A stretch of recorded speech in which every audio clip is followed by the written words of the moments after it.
What's up, everybody? Dead Girl here. Happy Tuesday. I know what you're thinking. It's weird. I'm on a Tuesday and not a Wednesday, but hey, it's a special show this week. Before we get into that, let's get into our intro and outro music. It is provided to us by the lovely, lovely, amazing, talented folks of Midnight Syndicate. The song that you just heard was their Born of the Night track off of their Born of the Night album.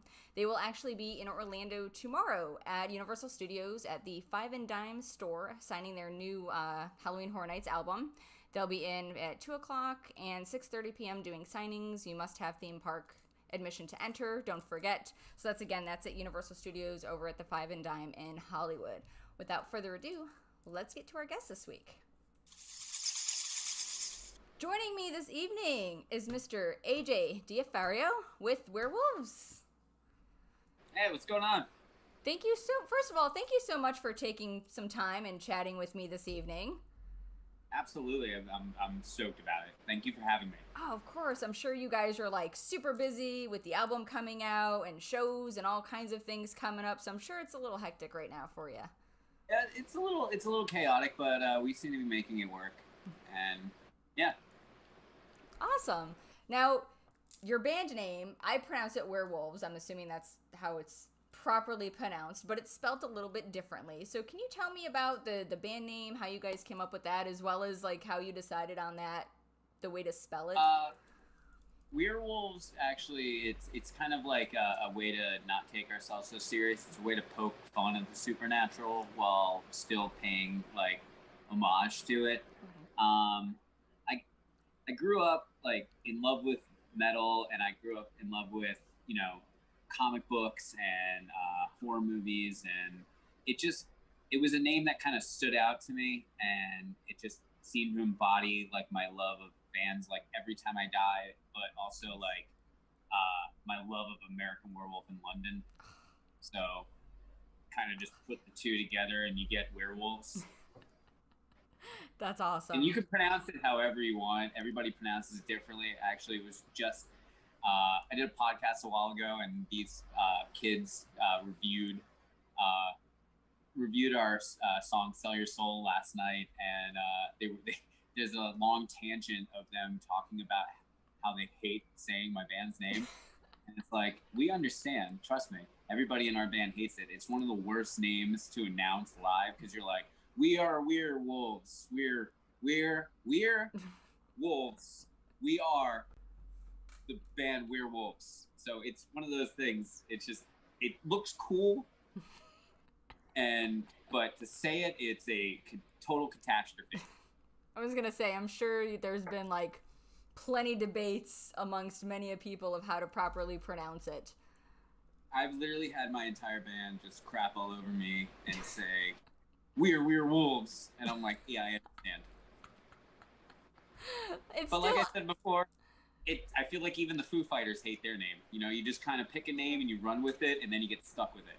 Well, it's a very unique name as well. Like, especially when you're looking at the spelling and everything with it, it's definitely something that stands out and that pops and it's catchy. And I would assume that that's what you want when you're coming up with a band name. I just wanted something I can slap on a comic book. Your artwork is very comic reminiscent. Yes. That's like the whole aesthetic is like imagery, I want comic books, but I want like a horror comic book, and musically I want something that like, I don't know, like fits that, and it's hard to explain. It's like an all-encompassing thing of everything that I love wrapped into one, and my band just puts up with it. I'm sure they enjoy it though too, right? A little bit. I would say that half the band definitely does, and the other half is just like, whatever you want, man. Whatever makes you happy is fine. I tend to have kind of a much larger vision than people can comprehend. But that's not a bad thing. That's a good thing to have a large vision. Then you've got something to shoot for. Yeah. Yeah, it's a lot sometimes, but I get it. We're wolves. I love it. Now, how long have you guys been performing together?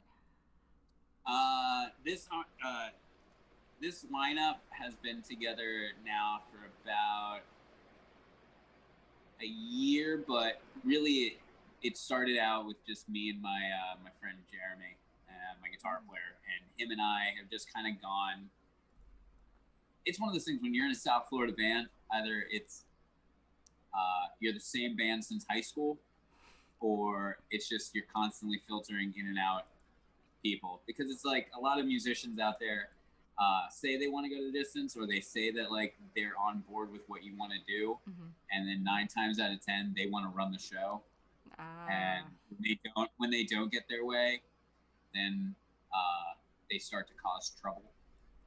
And so it's a personality clash. But the group of guys I'm working with now, they're great. Like everybody, I'm very proud of them. They're all doing a fantastic job. That's awesome. Sometimes you got to weed through the baddies to get to that good group. You know, sometimes it takes some time. We've gone through 4 lineup changes. It happens. It's not. Listen, you're not at number 10, so I think you're still doing pretty good. No, I'm sure there'll be more. We'll see. We'll see. People are here until they're not, but the show must go on, right? Exactly. Now, what made you decide to actually like to sit down and go, all right, this is what I want to do. I want to do music, because you know a lot of people tend to work a 9-to-5 job and lead boring lives as opposed to doing something fun and exciting and creative. I don't know. It just something. I think it was when I was like 13 years old. I remember hearing Sugar Ray and Limp Bizkit, and I just remember going like, I could do this. If they can do it, I was like, if these guys could do it, I think I could do it. Like, it doesn't really seem that hard. You write a little hooky thing, and then you play some music over it, and I'm like, somehow I'm going to do this. I'm just going to try. I'm just going to pick up several instruments until something makes sense. I love the drop of Sugar Ray, by the way. Of course, I'm not going to not sit here and pretend like Sugar Ray isn't one of the reasons I'm in a metalcore band, but they are. I mean, listen, at one point in time, everybody listened and loved Sugar Ray. Yeah, I would love to be like, Rob Zombie was my first love, but let's be honest, Sugar Ray was it. I was 13, I didn't know what good music was yet. And let's face facts, Marilyn Manson and Rob Zombie terrified me as a kid. So did Slipknot. And now they're like dudes I worship. Right? And now you're like, I love them. Yeah, Sugar Ray is like the pot of bands. It's like a gateway band. It's like, okay, this made me like music. I'm gonna go into it, and we'll see what happens. It's kind of the dip your toes in, and then next thing you know, you're underwater, and you're just like, this is awesome. Yeah. Then you hit your late teens, you get angry, and you're like, oh, they're heavy music. That defines me, because fuck my parents. Yes. And my teachers, and any type of authority. Mm-hmm. Am I allowed to curse? I have to ask. Go ahead. Oh, okay, cool. Yeah, you're good. Rated R, by the way, just saying, guys. If you have kids, oh well. Alright, I just wanted to make sure before I was like, shit, piss, fuck. No, you're fine. I've had much worse. You're good to go, man. All right, sweet. Well, that was actually the next thing that I was going to ask you. And I mean, you kind of brought up Sugar Ray and Limp Bizkit. But other than them, like, what are some other musical influences that you've had while you've, been putting together your songs and the new album and everything? To be honest with you, like, we just kind of did stuff. I don't know. We kind of, because our record's based off of Dante's Inferno, it really helped us to have like a concept to like build stuff off of. Mm-hmm. Like one of the things that we kind of did was like breaking down each individual layer of hell and trying to figure out what that sounds like. We didn't really think too much about influences, although musically the rest of the band, I'm sure, was like, oh yeah, we gotta have like a Metallica riff here, or it's gotta have a Slipknot breakdown. I'm sure that went on, but in my head, I was just like too fixated with like, does this sound like greed? Does this sound like lust? What would sloth sound like? All right, hang on. Yeah, exactly. And no, I'd say like we all have a bunch of different influence as far as music. Like there's a lot of stuff we see eye to eye on. I know that like we were trying to do something that was maybe like a departure from traditional metalcore, and like going into something a little more active. So along the lines of like Avenged Sevenfold or Papa Roach or Metallica or Limp Bizkit, or Okay. just like things in that wheelhouse. Something that would kind of play off of our image, but also still hold true to the roots of the EP. Nice. Now you guys do a lot of really, really awesome cover songs as well.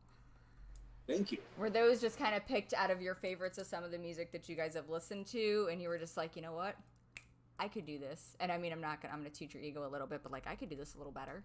And then boom. It's funny. It's we did the Limp Bizkit cover, and because it was something like on my bucket list, I was like, one day I'm gonna do this. Something's gonna let me do it, and we're gonna do it awesome. And we did. People seem to they're 50-50. Either people adore that song so much, or they absolutely hate it. All I know is that's one of those songs that like pulls people in. And then I realized, just from like talking to like the rest of the band and like all my friends, like we all like music we grew up on, and what we grew up on is like late '90s and early 2000s. So I was like, you got so many other bands out there doing like top 40 stuff, Yeah. and it's like, they're doing a kick-ass job of that, but I don't want to fucking sing an Ariana Grande song. Oh, come on. You don't want to tweak that up a little bit? No, I'd much rather do like Chop Suey Nice. or Last Resort or any of the covers that we've done. Like that. I don't know. There's just something magical about that, about the time period you grew up. It's very nostalgic, and anybody that grew up in that era with that particular genre, whether you listen to that genre of music or not, you know that song by Limp Bizkit. You know what I mean? Like, you know those songs. So the minute you hear those first riffs, you're like, hey, I know that song. And that's like the cool thing is like going to places and seeing how a crowd reacts to the original version, like in a bar or in a venue. Excuse me. Like I was at I just saw Beartooth like a couple weeks ago. Nice. And right before their set, Break Stuff actually played. Okay. And I'm looking at the crowd, and like people go ape shit during that song. So you're like, yeah, that's exactly why, because that song is like ingrained in people. Mm-hmm. Like they wait for that breakdown to come in before they all start jumping around. Oh, Everybody has a little bit of Woodstock '99. You're not wrong. And even if you're not in like a concert venue where it just comes on randomly, even if you're in the car and on the radio, you wait for that moment for it to break, and then you're just like, yes.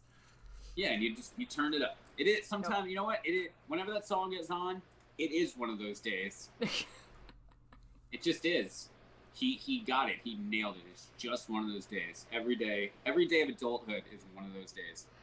You're not wrong. And that's the worst thing too, because when you're a kid, you're like, I'm gonna get out of school and I'm gonna grow up. And now that you're grown up, you're like, shit, man. I work my whole life. This isn't what I thought it would be. Nope. We all got screwed, and we all got lied to when we were kids. It was never like, you're gonna work until you're dead. Like, no, that's what happens. No. So I think you're gonna have small glimmers of hope. It's gone. Just crush them when they're little. It doesn't matter anymore. But I think that's like the great thing about like Limp Bizkit and bands like that have those breaks, because it's a great stress reliever and an outlet for kids and for adults. Mm-hmm. Absolutely. Everybody loves that song. Doesn't matter who it is. We're all having that moment. Yep, and everybody knows one of the biggest songs on the planet. Oh, absolutely. Do you have a favorite cover that you guys have done? Personally, yes. I want to say, I think our cover of Atreyu Right Side of the Bed might be my favorite. Okay. It's between that one and Bodies. I'm not like the biggest Drowning Pool fan, but that song, there's something about that song. The song is just magical. It's a good song. Yeah, it's just simple, and to be honest with you, when you play it live, like that's one of the things. Recording it was cool. Playing it live is a different beast entirely, because that song just makes people stoked. And it's another one of those songs that everybody knows almost immediately. As soon as you start to go into it, they're like, "Hey, wait." Mm-hmm. Oh yeah. Oh, it's good stuff. Now, how would you describe your sound to somebody who's never listened to you guys before or isn't familiar with any of your music?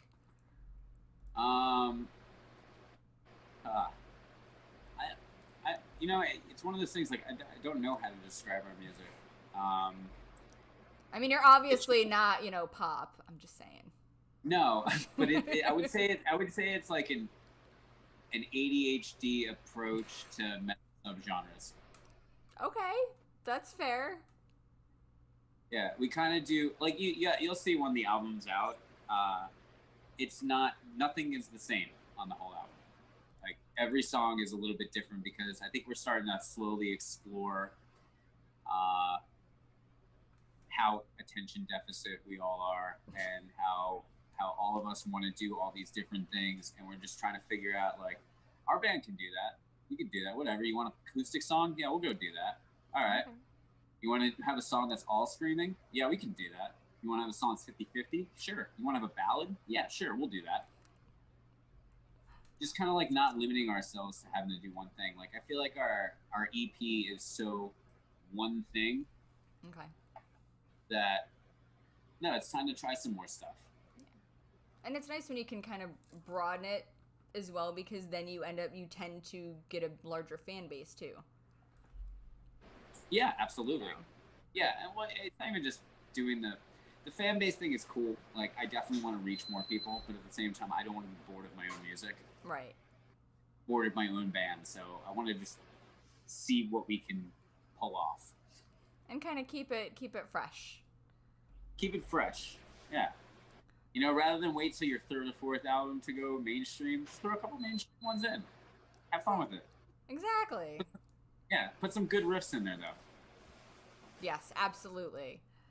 Yeah, I want the drunk guy at the bar who likes Freebird. I want him to be like, "That's a sick riff. I'm gonna walk over there and listen to this band." And then you want him singing it like 3 days later after he's listened to it, drunk at the bar, screaming at the top of his lungs and enjoying it. Exactly. But still requesting Freebird. There's I want always someone that one mad guy. Yeah, exactly. And I also want him to be mad when we decide not to play Break Stuff Live. You guys should do a Freebird cover, I'm just saying. I mean, we should definitely learn it for that moment. Just for that 1 second. Just start it with Freebird, just like go into it so you get this first few like notes and then just switch it to something else. I have a fun story about Freebird. It's one of those, like, it's the most Freebird story. I was in this pop punk band, or not pop punk. It was like post hardcore pop punk. Okay. It's called like A Dream of Reality, and we were playing down in the Keys, and it was like some Keys festival that we were all kind of like, why are we here? And we're like, okay, but I guess we're here, so we're just gonna do it. Because like our label at the time booked it, and we're halfway through our set, and the drunkest guy I've ever seen in my life just kept yelling, "Play Freebird." Oh God.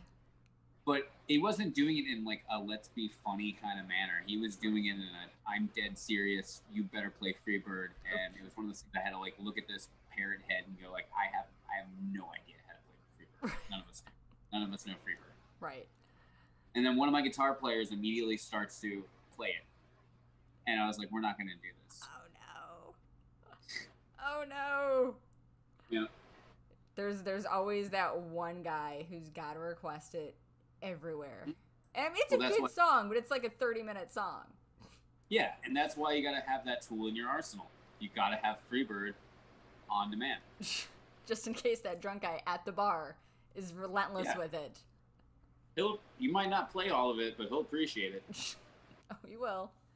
Now, you mentioned that the new album is kind of like with Dante's Inferno and going through the different layers of hell. How did you decide to go that route with it? When we were starting the early stages of the record, we didn't know we were going to end up doing a full length. We were setting out to do another EP, and we did 6 last EP. I wanted to try to push it and do 7, so I was thinking like, it could be really cool to do the 7 Deadly Sins. Yeah. You know? But it was one of those things like, I was talking to a friend of mine, and he was like, well, he's like, if you're going to do like the 7 Deadly Sins, he's like, you might as well just go all out and do Dante's Inferno. And I was like, I don't really know much about Dante's Inferno. And he's like, dude, you should really like study it. He's like, I think you'll dig the hell out of it. So I humored him, and I started like going down a rabbit hole of like researching. Mm-hmm. And then all of a sudden I just immediately went to the band and I was like, we're doing this. We're absolutely doing this. I'm like, this is such an awesome like chance for us to kind of do almost like a rock opera. Yes. Yes, And it they is. were like, I don't really want to do a concept band or a concept album. And I was like, no, but trust me on this. We're going to do this, and it's going to have all these different elements, and then we're going to try to expand on it and bridge that into music videos and all that. Everybody was like, slow down. And I was like, okay, but like for real, we're doing Dante's Inferno. Right? So just get over it, and let's start breaking down these layers of hell. That's awesome. See, I love the fact that you seem to be so passionate about it, and you're like 100 miles an hour with it. You're not just thinking about like this song or that song. Like you went into full album and then immediately into the full like music videos. And the music video that you guys have is like, it's extensive. I was not expecting that at all, to be honest with you. I popped it in and I was just like, okay, and then I was kind of watching. I was like, all right, and then I was like, damn, this is like a little mini series going on here. I mean, it's rad. It's great. It was one of those things like when the song was starting to come together. It was actually like the first song that we did off the record, because I was like, Green's an easy one. Make something that kind of has that feel to it. Yeah. So when we were putting the song together, and I was putting like the lyrics together with the guys, I don't know, I just kept thinking about Wolf of Wall Street. And I'm like, there's something here. I'm gonna keep going with it. Mm-hmm. And you know, we finished the album, like mostly, and it all like kind of clicked in my head. I was like, demons. I'm like, demons buying Trading Souls. So I hit up my buddy Nick, who ended up directing it or co-directing it. He did the main layout. So Nick actually plays the mentor demon at the beginning of the video. Yeah. So I was like, Nick, and Nick has like a background in comedy. He was part of a comedy team of Nick and Nick. These two guys named Nick. The other Nick is actually at the end of the video. He's the guy who's like, and my wife lets me have sex with her while she's awake. You know, that guy. So yeah. That's Nick and Nick. And so I hit him up and I was like, dude, what do you think of this? I spit the whole idea out of him. And I'm like, this only works if you write this and direct it. And he was like, this is an insane concept. He's like, I don't know how you're going to pull this off, but I'd be honored to be part of it. So him and I like spent, I want to say 3 months, 4 days a week, like 3-hour sessions, just writing treatment together. And when we were done, we're like, this is overly ambitious. Like, can we pull this off? He's like, where are you going to get a yacht? Where are you going to get exotic cars? Where are you going to get an office? Where are you going to get a private jet? I'm like, you leave that to me. I'm going to figure this out. And so immediately, because like I'm a barber. So being a barber, you're meeting all kinds of walks of life. You're meeting people who work in like mailrooms to like CEOs of companies. Mm-hmm. So, and everybody in between. So I was just thinking of the roster of clients that I have and all the people I've met over the last like 7 years of doing this. Yeah. And I started just hitting up people like, do you know anybody who's got this, and that? And like, people started, or I've made like Facebook posts and people would hit me up and be like, oh, reach out to this person. And so I had to like coordinate with all these different people. Like, I ended up making buddies with this guy, Jordan. Jordan is actually like a yacht captain. Oh, so, nice. Yeah, so him and I stayed in contact like all the way up to the day of the shoot to like just coordinate that. My buddy Rob, who's one of the cops that's arresting me at the end, mm-hmm. One of the guys that's next to him is an engineer on private planes. So both of them hooked me up with the private jet. Oh, okay. It just kind of slowly started trickling out, like the villa that we shot the stuff at. That's our buddy Tommy's dad's house, and we actually shot Fall with Me there too. Okay, so, nice. Yeah, and then I knew a few people had exotic cars, so I had them come out, and the office that we shot the main stuff in, that's my buddy Greg's office. He owns like a insurance company. They also do like moving and stuff like that. So he let us use their office, and you know, it was one of those things like the more I manifested and like pushed, the more I was able to like pull together to make this video. That's why I'm insane about it. Like I'm blowing it up because I just want people to fucking watch it. I mean, after putting all of that work into it and then reaching out and getting such a good response with people willing to help and wanting to help you do it, like, number one, it's amazing. I don't know anybody that has access to a freaking yacht, so, like, giant kudos, dude. I mean, holy shit, like, who knew? I didn't know I knew anybody who had access to a yacht, and then boom, you just find it. You need it, you just find it. You kind of will it into existence. You start talking about it, and next thing you know, it just happens, and you're like, yeah, all right, next. That music video is a testament to manifest destiny. You just gotta will it, and you gotta put the work in, and you gotta know some good folks who are willing to take that jump with you, man. Yeah, I got so lucky with like the amazing people that worked on the video and helped me find all the things that we needed for it, and all of it coming together. Especially like my wife, who did my prosthetic makeup. Like, she did a good job. She killed it. I was gonna ask you, who did your makeup for that? Because it looked really good. She did a damn good job. Yeah, she had to basically like apply that to my face and take that off you know how hard prosthetics are. Like, yeah, they're not fun. It would be like, yeah, like 45 minutes on, 45 minutes off. Oof. You know, sure not to rip off my eyebrows. Mm-hmm. And I had to wear that 3 days back to back to back. And then I had to put it on again to do all the promo material shoot for to market it. Yeah. Yeah, so I had to get back in that thing a year later. So did you miss it? Yes. Honestly, once I got back in it and I got back into like character mode for those photos, I was like, yep.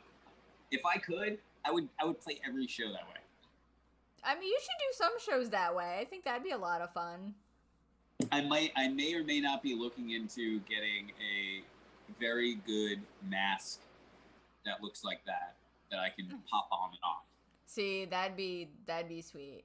You can just like put it on, take it off real quick, and this way you're not having to go through removal and adhesives and all the fun things that you get to do. But I will say it's one of those things, like, I feel like at least 5 people in the crowd will appreciate it if I went through the effort to buy that and get that made with a mold of my face, just so I could do it for one song live every night. I feel like at least 5 people in the audience would be like, oh yeah. I think folks would appreciate it.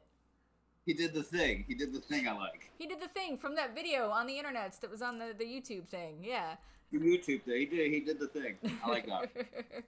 No, that's awesome. Well, actually, I do have a clip of that video. Let's pop this up. I'm going to show, so just so you guys understand what I'm about to do here, because I was having technical difficulties earlier. I'm not going to lie.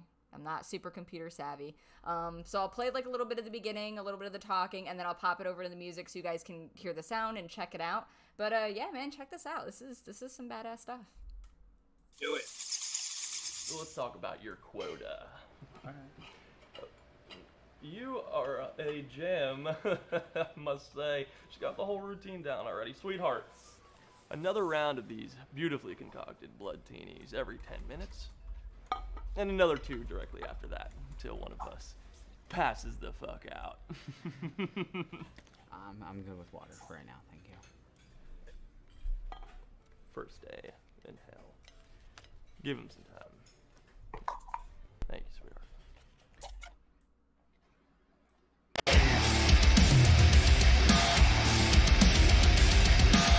So what, no bullshit, but that's all for free. I want the money, give it all to me. Really funny, with the life we live, trust ain't nothing but a game to me. I'm done slumming, fuck wasting time, keep me coming. I'll cross the line when I get there. I'll be snapping pines, condemn my soul, I'll take the vines. Everything I say, I'd rather spend my life in flames. I'm deprived of everything I crave. I'll sign my life away.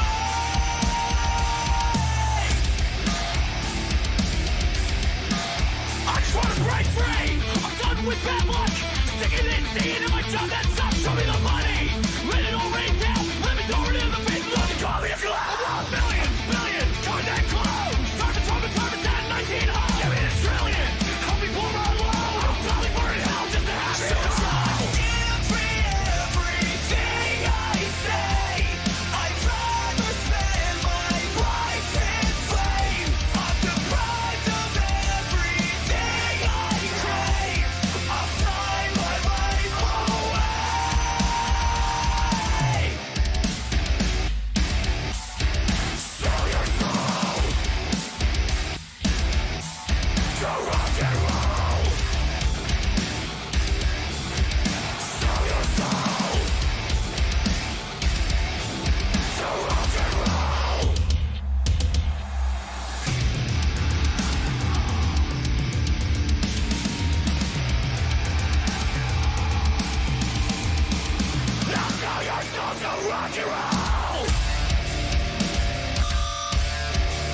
right. So I gotta ask, where did you guys get the prosthetics from? Etsy. Nice. You know, you'll be surprised all the awesome things you can find on Etsy. Oh, absolutely. The horns look great, and they stayed. Were they filled with stuff? I'm assuming. Were they filled like cotton? It was a foam latex piece. Nice. And we had to paint it because I remember that the horns weren't complete, so we had to like go through and like make them kind of look dirty, like add the dark cracks to them. Yeah. Give them a little bit more depth than, of course, the standard color that they came with. Yeah. So I just remember it was like a flesh-colored piece, and you're like, all right, I gotta match this. Either that, or I gotta go more pale. It's always easier to match. Yeah, always go more pale. That's the number one rule. Now, how long did it take you guys to shoot that video? I know you mentioned it was over a couple of days, like 3 or 4 days. Yeah, it was one of those things that planning it took like 3 months. Or I should say planning it, rounding all the places up, and getting all the props and everything. That was about 3 months of like a lot intense work. Okay. But the shoots, we had 3 days to pull it all off. So it was 3 like 12-hour days. Oh wow. Okay. And I had to run around in between, like, because there's several locations. Yeah. So I had to bounce around from location to location with that thing glued on my face. So you can imagine, like, pulling up to get coffee at Dunkin' Donuts was interesting when you forget that you're the devil. Mm-hmm. Or if you go into The the devil convenience store to use the bathroom and they're just, like, giving you that look. Yeah, it's one of those things. I'm changed out of the suit because I gotta, I don't want to get, like, sweat or anything on it. So Right. I have that drying off. Meanwhile, I'm a devil in a drive-thru in a tank top, just like, hey, could I get some more ketchup, Pat? And it's like, just like this person staring down at me going, and I'm like, oh yeah, I forgot. I'm the fucking devil. Sorry about that, Grandma. Sorry about that. That's gotta be fun, though, It's always fun when you're going through with makeup on and they don't really, it's not season. And it's like in June and you're just fully decked out for whatever and people are just like, they don't know how to react to it. No, people do not understand costumes outside of October 31st. No, they do not. And they should, because I feel like it's an underappreciated thing. It should be the new norm, I think. No. That's why I'm working so hard to get us somewhere so I can start making every night Halloween. Exactly. I mean, you can still kind of do that in your own way, I mean, I definitely still do that in my own way. Maybe not to that grand of a scale yet, but we're getting there. But soon. Soon, hopefully. But soon. Now I got a couple people chiming in our chat room here just saying that they really enjoyed the music, they loved the video, complimenting the camera work. Who was it that actually did the camera work on the video? The camera work on the video is our buddy Andrew Colton. Andrew actually co-directed the music video. Nice. I had Nick and Andrew work on this video just because I wanted Nick to keep it looking like a film, but I also wanted Colton to keep it looking like a music video. Right. So it was one of those things like, keep pushing back and forth on like getting it to have this certain aesthetic. Yeah. Colton did such a great job on it. Nick did such a great job on it. But yeah, the camera work is Andrew Colton. He actually DP'd on Wasteland and Fall With Me. So he's nice. part of my team. I can't wait to see the next one. This one was awesome. I'm excited to see what you guys come up with for the next one for sure. Check out his work on Instagram. It's at Colton Visuals. Okay. All right. There you go, Adam. Check that out. Since I shouted him out for Wasteland and Fall With Me, that's director John Volpine. John Volpine is one of my best friends on the planet. He actually just put out a new video with Skillet. Oh, That's nice. fantastic, called Surviving the Game. Follow John's company, Glass Dagger Film Co. All right. All one word on Instagram. Glass Dagger Film Co. Awesome. Follow all the things, boys and girls. Follow all the things. All If you of want the to see cool stuff, follow those people for sure. And then, of course, follow werewolves. If you feel like it, if you felt like you followed too many things already, you know, No, you can stop follow. by, look at the page. If you feel like following it, that's awesome because that helps keep the lights on. Absolutely. Now, you've got the new album coming out October 22nd, which is Evil Things. Now, Yes. where can folks go? I know you guys are doing a release for that. Let me plop that up and plug that here. Whoop.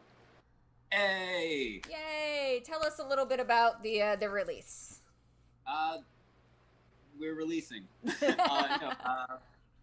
The release show is awesome. It's our buddy Alex Bauman. He puts on all the main shows out here, so he helped put this show together for us because I really wanted to have like an official send off for this album.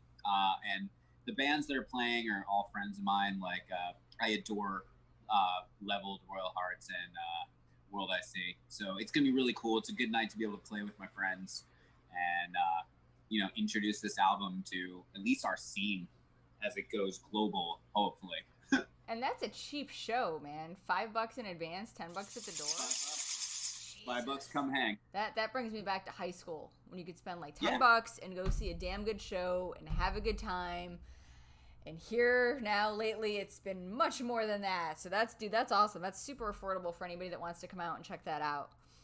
Yeah, $5. How can you beat that? Buy your tickets in advance. Save yourself the extra $5 on the day of the show. Come spend that on merch. There you go. Or don't. Whatever. Come hang out. Just be there. Have fun. Let's do it. And if you're not in the West Palm Beach area, but you are in the Orlando area, we are obviously, as you said, playing at Spooky. Yes. So get your tickets for that. Because do that because that's a much better. Or get both. Get both. Do both. Why not get both? They're both going to be worth it. I like both. So if you're not traveling down to the West Palm area and you plan to stay local Orlando-ish, Spooky is coming up. You guys are set to play Spooky Empire on October 23rd. Dude, I'm excited. I'm so excited for you guys. I'm so excited. Now, that is going to be, you're on the Hyatt Rotunda stage, which is basically in the center of all of the good things. So that'll be Saturday night, part of the after party. Just as a heads up to remind everybody, if you want to see the show, you do have to have tickets to Spooky Empire to attend. You can have the Saturday pass or weekend pass or a VIP pass or whatever pass. Just make sure that you have a ticket. Come hang out, party, have a good time. Get the weekend. Get the weekend pass. Go all weekend. Get the weekend pass. The weekend pass it's totally worth it. There's tons of cool guests, tons of cool things to do, tons of amazing music, amazing folks hanging out. Dress up. Buy your tickets and dress up. It's a whole weekend of Halloween. Just have fun. Are you dressing up? Probably. I'm always dressed.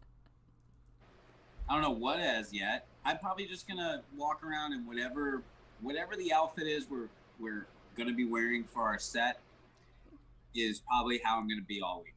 Nice. Because, of course. You can't just be jeans and a t-shirt. I mean, come on. Can't. It's spooky, man. And that's the conversation I'm having with the rest of the band tomorrow. Is that Lay it on the line for them. you can't just be jeans and a t-shirt. No. Get out of your head. We're putting on a show. Yep. It's a show event. Yes. It's a horror convention. Yes, everything after that, jeans and t-shirts, sure, but not this. No. We are here in celebration of all things awesome. Absolutely. Now, you've been to Spooky before. We talked about this a little bit earlier. You have been to Spooky in the past. Yep. I actually went to, I had my honeymoon there. That's so awesome. Because there's no greater place to have your honeymoon than Spooky Empire. So any of the people out there who are getting married in October, honeymoon Spooky Empire, 22nd to the 24th, get your tickets. Absolutely. Yes. But we actually it was 3 years ago, and we went as Rob Zombie and Sherry Moon. That's awesome. And got to meet Sid, and that was fantastic. We got to meet Bill. So yeah, I love rest them in peace, Sid. so Actually, much. I have a photo. Of it. Show me the thing. Grabbing it. So, funny story is, we walk in, and as soon as I got into Bill Moseley's eye line, he like freaked out that I was Rob Zombie. He was just like, he's like, oh, it's Rob. Because you know how Bill Moseley is. Oh yeah, He's just Bill's awesome. full of life and awesome. Aww. Yep, that's us with them. Ah, you can't really see it because the I fucking can ring see. light. I can see it. There you go, right there. Move it to the There right. we go. Other side a little bit. There you go. I got it. We're in. Aww. Yeah, it was awesome. He was such an awesome dude. Dude, that's awesome. I wonder what year was that? When did we get married? 2018? I'm pretty sure my husband did their makeup for that. Oh, really? I'm pretty sure that was my husband's makeup. Yeah. Cuz that was Oh, that's cool. 2021. What hotel was that at? I'm thinking. I'm pretty sure the same place. Yep, that was my husband. He just chimed in the chat. He's like, "Yep, that was mine."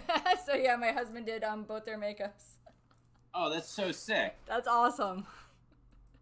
Hell yeah. Yeah, he worked on Sid when I think that was a Caribe Royale was the last time that he had Sid in his chair, and Sid's like, dude, I love that man. I miss that man. He was such a sweetheart.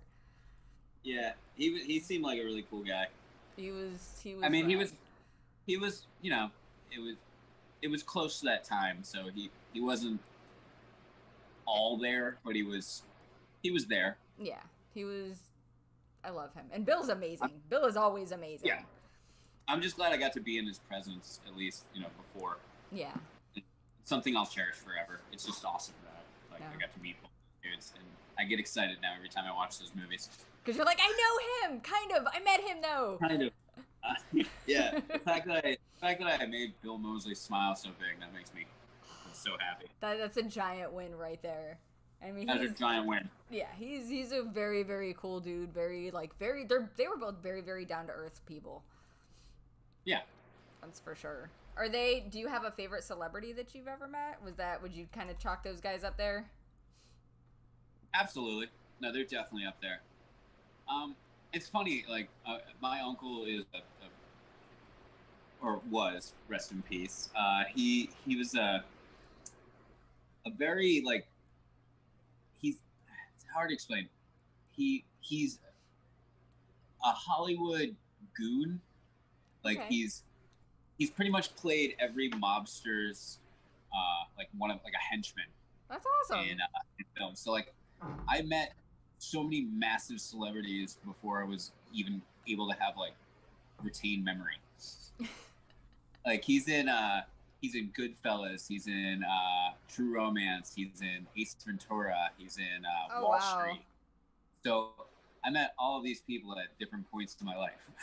No kidding. That's awesome. Yeah, but I'm definitely gonna put those two up there for sure. Nice. Let's see. You guys are, to kind of bring that back into where folks can find you. You guys are kind of like everywhere. You do have a main hub, and I'm going to pop that up real quick, which is your link tree, and that'll take folks to your YouTube, Facebook, Twitters, all the things. Spotify, TikTok. Yeah, we're not very active on TikTok. We have one. We still figuring out how to use it properly. Listen, I am Let's talk old. about I your am also quota. trying to figure out the whole TikTok thing. I'm kind of getting it, Yeah. sort of, but not really. But it's weird. I know I'm supposed to, but I haven't done it. I don't know. It's one of those things. I think I'm 10 years too out to enjoy it. I'm kind of there with you. I'm just like, Yeah. I get it, but I don't get it. Like, I understand why it's a thing, and people seem to have shorter and shorter attention spans, so that's probably why it's gotten the popularity that it has. But like, there's a lot of weird things with it. Yeah, it's one of those things. Like if we were on the road and it was all of us together all the time, probably figure out how to do it. But the fact that it's me by myself, I'm like, I can't. I'm gonna overthink Everything. way too much about everything before I even get to post this, and it'll drive me nuts. Like it's one of those things like the music videos and everything. It takes a team. Like I need to be with a team to do it. Yeah. And try to convince my band members to do a TikTok video they don't care about is harder than convincing them to do a music video that they can't picture in their heads. Gotcha. So it's kind of a lot of effort for probably nothing for now. Maybe down the road it'll be a thing. You never know, right? Maybe down the road, Werewolves will figure out how to use that TikTok and make some talks worth ticking about. Where would the best place then would you suggest people to go if they want to follow you guys and keep up to date with like your shows and your new releases and things like that? Instagram. Yeah. I like the platform of Instagram more. I find Facebook to be daunting and irritating and yes, too political. Yes. So I try to avoid Facebook as much as possible. I post a lot on there, but if you go on my page, it's literally just me sharing shit that I posted on Twitter or Instagram. Yeah, I do it too. I get it. Yeah, I don't do Twitter and I don't do Facebook. I stick to Instagram. It's just pictures and a little comment, and then you can talk to people because they can DM you. Yeah, and that's kind of all you need, really. It's less fighting, less BS. It's just fun pictures of look at the thing. Mm-hmm. Hey, Facebook owns it, so they're still getting your money regardless. Just use Instagram. Exactly. That's it. Everything else can eat dicks. A big old fat bag of them. Just saying. Big old bag. A beach covered in them. Oh God, no. All right, now I've got 2 questions for you, and these questions I ask all of my guests that come on the show because this kind of helps me to get to know you. Like I love talking about the things that you're doing and the business things, but I like to kind of get to know you on a little bit of a personal level. So there's two big questions. The first question that I always ask everyone is, what is your favorite Halloween candy? My favorite Halloween candy. That really depends. I am a big fan of candy corn. I know that it's cliche and ridiculous, but that's also to say, not candy corn, but if someone's giving out a bag of those little pumpkins, I love the pumpkins. My head will explode. And that's the thing. I eat them regularly through the year. Like anytime I've seen it in a store, like I work as at my barber shop is right next to a Party City. Oh, there you go. So I have an endless supply of candy corn. I can just go in there whenever I feel like, hey, the world is too much to handle right now. I need candy corn. It's right there. Nice. So yeah, candy corn and everything that's in the candy corn wheelhouse because that is Halloween. That is the right answer. I'm a big candy corn fan, and I always have that debate with people because you either really like it or you just don't. And if you don't, then you're wrong. But I'm just saying.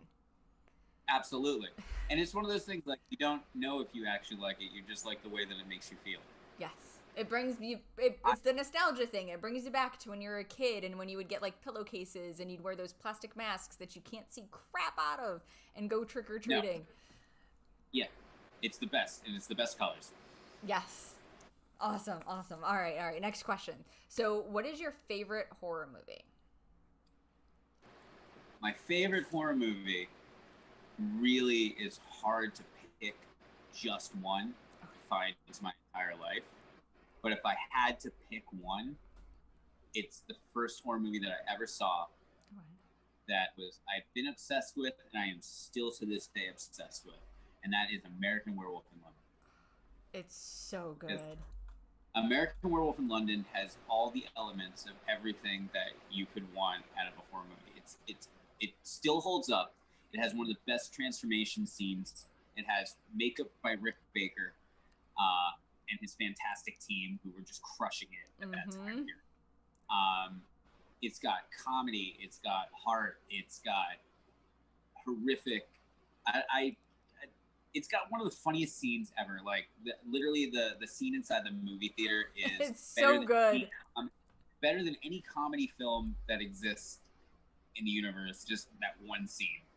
Yep. And it's one of those things, like, people don't realize that it's a comedy, but it is hands down one of the best horror comedies of all time. Absolutely. Now, that being said, I said it is 3. You can go. You'll go So- top. Let's go top 3. Yeah. So after that, Halloween, Which one? the original Halloween. Right answer. I love Rob Zombie's version. I think he did a great job with making it a Rob Zombie Halloween. It's the most Rob Zombie Halloween possible. Okay. Yes. Yeah, it's literally like a long form music video, and that's what makes it awesome. Yes. But nothing will ever be better than he could be anybody, just stalking the babysitter. We don't know it's his sister. We don't need to know it's his sister. It doesn't we don't matter. Need to know his motives. We don't need to know anything that connects to anything. He's the kid who killed his sister, went to a mental institution, escaped the mental institution, and started stalking babysitters. And there's no rhyme or reason why. Nope. And he is the fucking boogeyman. Absolutely. That's another And he does- excellent choice. Yeah, and that's why I've always loved Michael more than anything. Like, Jason's too superpowered. Yeah. Don't get me wrong, huge Jason fan. Too superpowered for, a mentally challenged kid that drowned in a lake. Yes. Freddy Krueger talks too goddamn much for a fucking child murdering, but he's great. The later films, he definitely. We actually had this discussion last night, my husband and I, because there was a Nightmare on Elm Street. They were showing all of them. I think it was on Sci-Fi, and I get sucked in easy. I don't care if it's edited Dream or not. I'll watch Warriors, them. Dream Warrior made it. Number 3 Yeah. is the best. It is Because it is- that made Freddy, and trust me, I'm gonna give Robert Englund the biggest hug if he'll allow me to touch him. And coming in at number 3, Scream. Okay. Because it shook the genre, and it was really a great way for Wes Craven and Kevin, oh my god, Kevin Williamson to poke fun at the genre itself and everything all the tropes. the tropes. You can't beat that. That is a fantastic start to finish with believable killers. Yeah. Like just normal guys who just, had some issues and some things, but it's and I think that's what made it so scary, is that they were just normal everyday dudes. There was no Normal like everyday dudes. superpower, no weird Nope. thing going on. It was just 2 high school kids murdering people because they were just doing fucked up shit. Yeah, and the best part about that movie is all those other movies exist in that world. Yep. Which what makes it like the ultimate slasher flick. Absolutely. It just encompasses everything you love, and you have this clunky, goofy, all over the place serial killer who's just brutal. And Matthew Lillard, I'm going to echo this from the chat because I've got a couple people chiming in the chat here. Matthew Lillard in that movie it's probably one of my favorite roles that he has done. That man is Absolutely. amazing anyway, but in Scream, like, dude. Really, honestly, it's Scream and it's SLC Punk, and Yes. that's Matthew Lillard. I did enjoy him in Hackers quite a lot. I wish he was in more of Hackers. He was underused in that film, to be honest with you, in my That opinion. is my biggest gripe is I could use less Angelina Jolie and I could use more Matthew Lillard. Same. But I will say Angelina Jolie was my first girl crush in Hackers. That's where I was all right, I'm going to question some things and I'm probably going to go that realm. But yeah, she kind of made that, but Matthew Lillard should have been in it way more than he was. Hey, trust me, it's just as confusing for guys when we watch Interview with the Vampire. And any guy in this chat who's not agreeing with that, fuck you, you're gay. They're definitely, yeah. I think that movie made a lot of dudes question a lot of things, and there was nothing wrong with it. Read the books. If you guys are questioning the movie, just read the damn books. Is all I'm gonna say. Hey, me and my friend Dan, we send each other photos of Brad Pitt in his prime all the time. We got in this habit of like we stopped saying things like, "Oh, that's gay," and we just literally send like a photo of Brad Pitt. You're just from, like, here's Brad. Yeah, it's either Interview with the Vampire or it's a river runs through it. Oh my god! I forgot about that movie. Jesus. Yep. I totally forgot about that. He had some pretty hair in Interview with the Vampire. I had some hair envy going on because he was pretty. Yep. I'm sorry. I know that they're rebooting that into a TV series, but I don't know where you're gonna find a Brad Pitt and a Tom Cruise like that. Good luck. That's all I'm gonna say is good luck. I mean, they didn't even get in, and I'm just gonna go ahead and say this right now. So Queen of the Damned had an amazing soundtrack, and you know Pete Townsend was all right and all, but he wasn't Tom Cruise. Lestat. Just saying. No. Like Tom Cruise he nailed that in my opinion. They nailed that whole movie. Absolutely. That is a homoerotic journey that we all enjoy watching. And it's Legends of the Falls.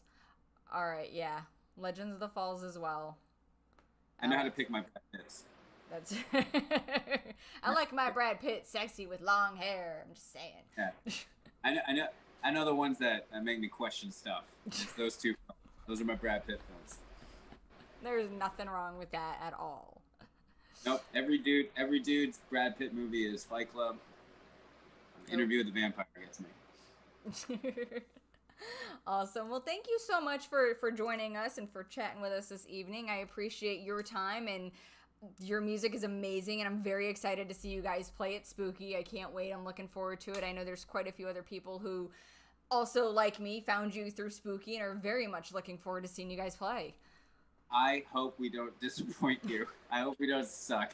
Look, as long as there's sound, like, it's good. It's going to be good. Yeah.